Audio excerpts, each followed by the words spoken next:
السلام علیکم، میں ہوں مریم مشتبہ۔ آج کے پروگرام احسان القصص کے ساتھ ہم پھر حاضر ہوتے ہیں۔ آج کی ہماری سٹوری ہے امام موسیٰ کاظم علیہ السلام کے دور کی۔ امام موسیٰ کاظم علیہ السلام جب شہادت پا گئے، ان کے زمانے میں 2 آدمی تھے جن کے پاس کچھ خمس رکھا ہوا تھا۔ وہ 8ویں امام کو اپنا امام نہیں کہہ رہے تھے، الٹا دوسروں سے کہہ رہے تھے کہ امام موسیٰ کاظم علیہ السلام ابھی تک مرے ہی نہیں ہیں، اور وہ چاہ رہے تھے کہ وہ سارا خمس کا پیسہ کھا لیں۔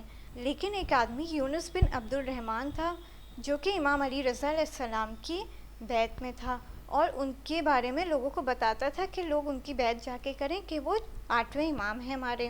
تو جب ان 2 آدمیوں نے یہ سنا کہ یہ ایک آدمی ہے جو لوگوں کو بتا رہا ہے کہ 8ویں امام کی جا کے بیعت کریں، جب ان 2 آدمیوں کو اس بارے میں پتہ چلا تو انہوں نے یونس بن عبد الرحمن کو بلایا اور اس سے کہا کہ کچھ اشرفیہ تم رکھ لو اور یہ باتیں نہ بتاؤ کہ امام علی رضا ہمارے امام ہیں۔ تو اس نے کہا امام محمد باقر اور امام جعفر صادق علیہ السلام نے فرمایا ہے، جب لوگوں میں بدعتیں ظاہر ہو جائیں تو عالم کا فرض ہے کہ وہ اپنے علم کا اظہار کرے اور برائی سے لوگوں کو روکے۔ اگر عالم نے ایسا نہ کیا تو اس سے نور ایمان سلب کر لیا جائے گا، اور میں کسی بھی حالت میں اس دینی جہاد اور امر بالمعروف اور نہی عن المنکر کو ترک نہیں کروں گا۔ آج کی سٹوری میں ہمیں یہ معلوم ہوتا ہے کہ ہمیں چاہیے کہ امر بالمعروف اور نہی عن المنکر کریں اور دوسروں کو بتائیں کہ کیا صحیح ہے اور کیا غلط۔